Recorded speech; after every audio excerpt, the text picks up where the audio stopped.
The cafe was quiet that evening, bathed in the soft glow of warm, amber lights. The hum of conversation was low, a gentle murmur beneath the clinking of coffee cups and silverware. Clara adjusted her scarf nervously, glancing at the empty chair across from her. She had braved this blind date because her friends insisted, and she thought maybe it was time to give herself a chance at something new, but the date never came. Clara sighed, pulling out her phone to text her friend an apology for not staying out of embarrassment.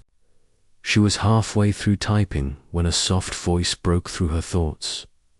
"Are you our new mum?" She looked up sharply, expecting maybe a joke from a stranger. Instead, two small figures stood before her identical twins. No older than 7, with wide, curious eyes that seemed far too intelligent for their age. Their hair was dark, their expressions earnest, and their presence immediately commanded attention. "I'm sorry," Clara asked, blinking. The twins stepped forward in perfect unison, holding out small, robotic-looking devices in their hands. "We were told to find our mother," said the one on the left. "Are you her?" Clara's heart skipped. She opened her mouth, unsure what to say. These weren't ordinary children. Even at first glance, she could sense that they moved with the grace of trained explorers, their eyes scanning the room as if calculating every angle and measuring every probability. There was something undeniably human about them, but also extraordinary. I think you must have the wrong person," Clara said gently, kneeling to their level. "I'm not your mum." The twins exchanged a glance and then turned back to her.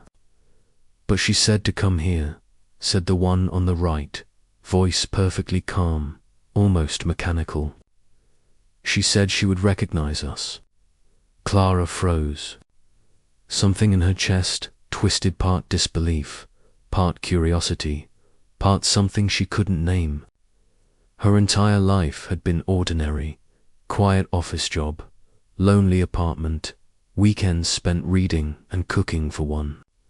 And yet, here they were. These two humans, so small, yet somehow emanating a strength that made her feel like she was standing at the edge of something much bigger than herself. "Come, sit," she said finally, motioning to the empty chairs. The twins didn't hesitate, sliding in as though they'd been here before. "What's your name?" Clara asked. "Eli and Aria," said the boy and girl together, their voices harmonizing in an almost unnerving way.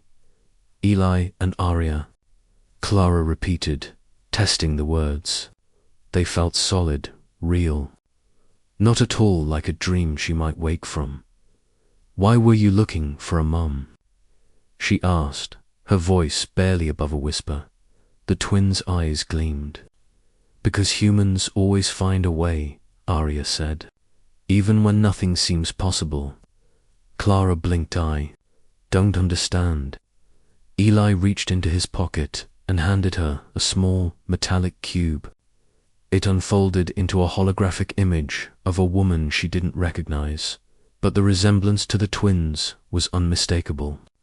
"She told us we had to find someone human to guide us," Eli explained. "She said humans are special, that they can do things others cannot." Clara stared at the twins, trying to process.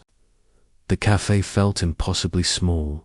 The world suddenly condensed into this table, these two miraculous beings, and herself, special. She asked. Aria nodded. "Yes, humans survive. Humans adapt. Humans care, even when it doesn't make sense. And we need someone like that now." Clara's chest tightened. It was absurd, ridiculous, yet, somehow, plausible. She thought of every hardship she had endured, every lonely night, every challenge she had faced alone. She had survived. she had adapted. And maybe, somehow, she could guide these two extraordinary humans to what? What exactly do you need me to do? She asked cautiously. Teach us, Eli said simply. Teach us how to be human. Clara blinked. Her life, once filled with mundane routines, suddenly held purpose. She had no idea how this had happened. She wasn't looking for children. She wasn't even thinking about family, but in that moment, she knew her life would never be the same. The twins smiled. And that smiles, so full of hope, of possibility, of something that transcended the ordinary, made Clara's heart ache in the best way. Over the next few weeks, Clara learned that guiding Eli and Aria was nothing like raising ordinary children. They processed information at astonishing speeds, solved problems with methods she had never imagined, and displayed an empathy that was both beautiful and alien. They weren't just children. They were explorers in the human experience. And she was their first anchor. They learned to laugh, to share, to experience disappointment and joy. And in return, Clara found herself growing in ways she never thought possible.